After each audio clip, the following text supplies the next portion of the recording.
सनातन संस्कृति के उन 16 संस्कारों को पढ़ो, अपने बच्चों को बचाओ, बताओ उनको।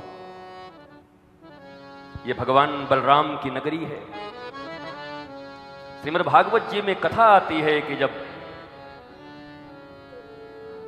भगवान बलराम और रेवती का विवाह होता है,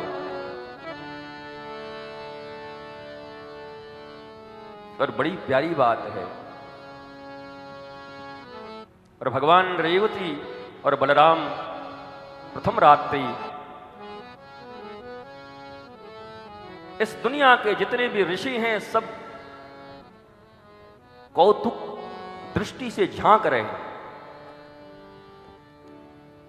लोगों ने पूछा, भैया ये बढ़िया बात तो नहीं, कोई विवाह करके आया है,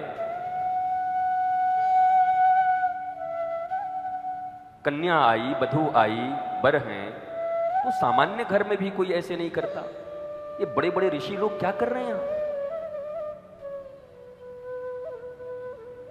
नारद जी जब गए, भगवान ने कहा, नारद जी आपके बिना कोई पता कराएगा नहीं क्या हो रहा है, बताओ। नारद जी ने जब झांक कर देखा है, भगवान बलराम बैठे हैं, रेवती मैया नीचे बैठी हैं, और जिस रात्रि को ये भारतवर्ष अब भोग की रात्रि बना लिया, जिस मनु के स्थान को मनाली बना लिया तुम लोगों ने, भारत की ऐसी तैसी कर दी तुम लोगों ने, सनातन संस्कृति की ऐसी तैसी कर दी तुम लोगों ने, अपने घरों में विदेशियों के संस्कार लाकर, पाश्चात्य संस्कार लाकर भारत की गरिमा और महिमा को समाप्त कर दिया तुम लोगों ने। भगवान बलराम बैठे हैं, मैया रेवती नीचे बैठी हैं, भगवान बलराम की आंखें बंद हैं, माता रेवती की भी आंखें बंद हैं, अश्रुधार बह रहे हैं। जब सारी दुनिया उस रात्रि को भोग की बात करता है, उस समय भगवान बलराम कन्हैया की कथा सुना रहे हैं रेवती को, उस समय योग की चर्चा कर रहे हैं, योगीश्वर की। ये भारत, ये बलराम की भूमि है, ये बलदाऊ की भूमि है। इस संस्कार और संस्कृति की चर्चा भारत में होनी चाहिए। हम इसके लिए बने हैं, पर तुम्हें भी अपने घरों में करना होगा। प्रथम बार जब विवाह होके आए ना बच्चे का, तो तुम भी मत पड़ जाओ इसके पीछे। तुम माता हो, पिता हो, मुझे तो लज्जा भी आती कभी कभी, क्या कहूं। तुम तैयारियां करते हो उनका, कहां जाने की, कहां जाने की, सारी गैरत, सारी प्रतिष्ठा बेच दिए। जैसी जिंदगी खुद जिए हो हिप्पियों की तरह, उन अंग्रेजों की तरह, वैसी जिंदगी अपने भारत के संतति को दे रहे हो।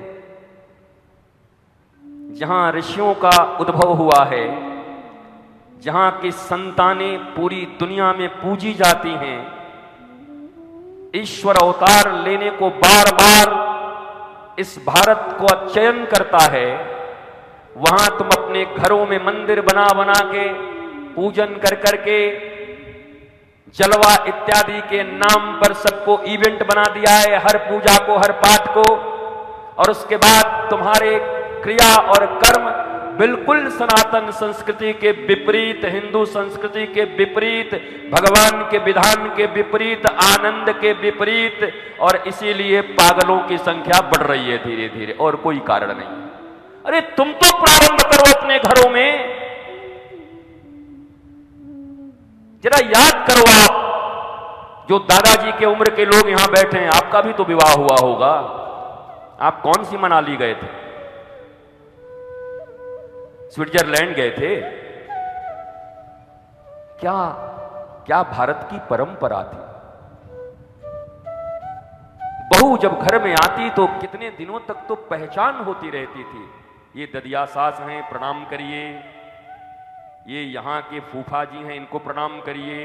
ये बड़े विद्वान हैं, आप यहाँ से आए हैं, प्रणाम करिए।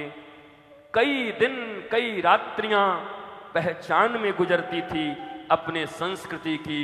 पता नहीं कहां से ये अंग्रेज की औलादें बैठ गई हैं जिन्होंने भारत की संस्कृति को गिरवी रख दिया और अपने खानदानों में डिप्रेशन का रोग पैदा कर दिया। और अब ये लोग मंदिरों में बाबाओं के पास यहां वहां घूमते चलते हैं। बाबा जी कोई कुछ बांध दो, हमारा बेटा ठीक हो जाए। बाबा जी हमारे घर में बड़ी गड़बड़ी है, कुछ ठीक कर दो। कहां से हो जाएगा? संस्कार मानते नहीं, संस्कृति मानते नहीं। 16 संस्कारों का अंतिम संस्कार कर दिया, क्रियाकर्म कर दिया। कहां से होगा तुम्हारे घरों में आनंद? मैं श्रीमद् भागवत के इस पवित्र मंच से भगवान की भगवत्ता और सनातन धर्म की संस्कृति, जिससे तुम्हारे अच्छा सनातन संस्कृति की बात जब करते हैं तो कई लोग ऐसा देखते हैं, ऐसा लगता है अरे ये सब पार्टी पॉलिटिक्स की बात करते हैं। तुम्हारे घर में लगी है आग, पागल तुम्हारे घर में पैदा ले रहे हैं, डिप्रेशन तुम्हारे घर में पैदा ले रहा है, और तुम कह रहे हो यहां पार्टी पॉलिटिक्स कर रहे हैं। ये तुम्हारे घर की बात कर रहे हैं, तुम्हारे बेटे और बेटियों की बात कर रहे हैं, तुम्हारे बहुओं की बात कर रहे हैं। तुम्हारे परिवार में जो आग लगा है अशांति का, दुख का, कष्ट का, अभाव का, वो सनातन संस्कृति से उसका पालन करके दूर किया जा सकता है। तुम्हारे घरों में आनंद, आह्लाद, शांति और प्रेम का आगमन हो सकता है। ये किसी पार्टी और पॉलिटिक्स की बात नहीं है, ये किसी समाज सेवा की चर्चा नहीं चल रही है, ये किसी राष्ट्र सेवा की चर्चा नहीं चल रही है। हमारे घरों में प्रवेश कर गए दुखों को दूर करके घर में कृष्ण रूपी आनंद की स्थापना कैसी हो, जिसके लिए तुम दिन रात परिश्रम कर रहे हो, उसकी बात चल रही है।